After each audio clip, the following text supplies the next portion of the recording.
ఏ ఒక్కరిని కూడా పక్కన పెట్టండి అనే మాట నోట్లో నుంచి రాలేదు. ఏకంగా 66 లక్షల మందికి ఇంటి వద్దకే మొట్టమొదటిసారిగా ఇంటి వద్దకే వెళ్ళి వాళ్ళ బాధలు తెలిసిన వ్యక్తులుగా వాళ్ళ చేతికి అందించి వాళ్ళ ఆశీస్సులు తీసుకున్నాం.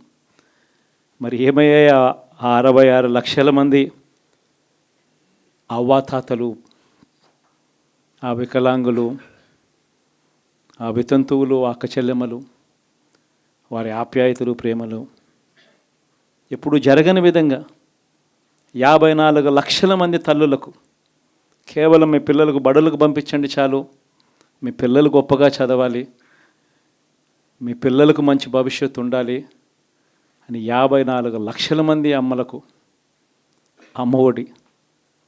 మరి ఏమయ్యాయి వాళ్ళ ప్రేమలు, వాళ్ళ ఆప్యాయతలు?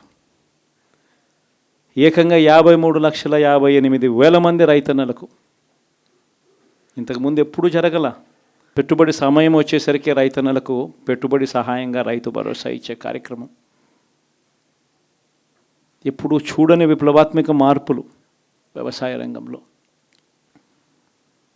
మరి ఏమయ్యాయి వారి ప్రేమలు, వారి ఆప్యాయతలు అంటే అది తెలియదు.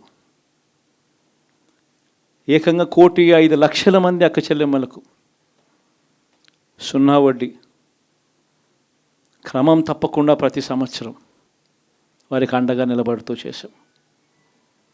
ఏకంగా 79 లక్షల మంది అక్క చెల్లెమ్మలకు పూర్తిగా అప్పులతో కుదేలైపోయిన పరిస్థితుల్లో అండగా నిలబడుతూ ఆసరా అనే కార్యక్రమంతో అండగా తోడుగా నిలబడ్డాం.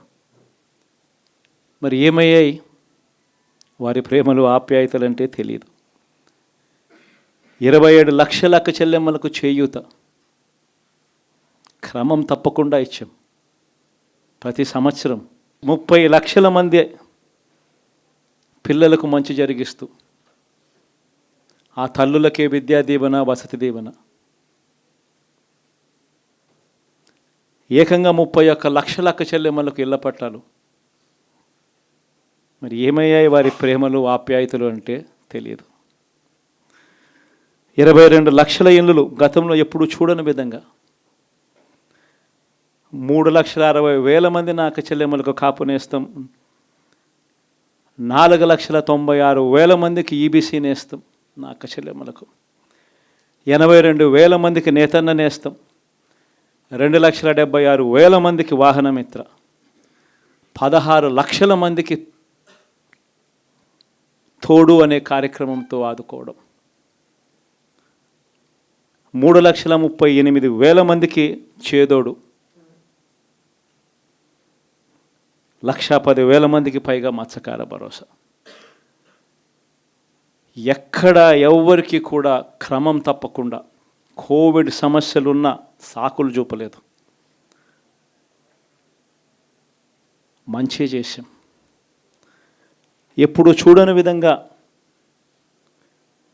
ఎప్పుడు జరగని విధంగా పేదవాడు అనేవాడిని పేదరికం నుంచి బయటికి పర్మనెంట్గా తీసుకొచ్చే దానికోసం అడుగులు పడ్డాయి. అది జరగాలి అని అంటే క్వాలిటీ చదువుల వల్లే జరుగుతాయి అని చెప్పి మొత్తం విద్యారంగాన్ని మార్చాం. 3వ తరగతి పిల్లాడికి టోఫుల్ క్లాసులు, టోఫుల్ పీరియడ్, ఇంగ్లీష్ మీడియం బడులు, 6వ తరగతి నుంచే ఐఎఫ్పీలు, 8వ తరగతి పిల్లల చేతుల్లో ట్యాబులు. ఇప్పుడు చూడలేదు, ఇవన్నీ ఇప్పుడు జరగల.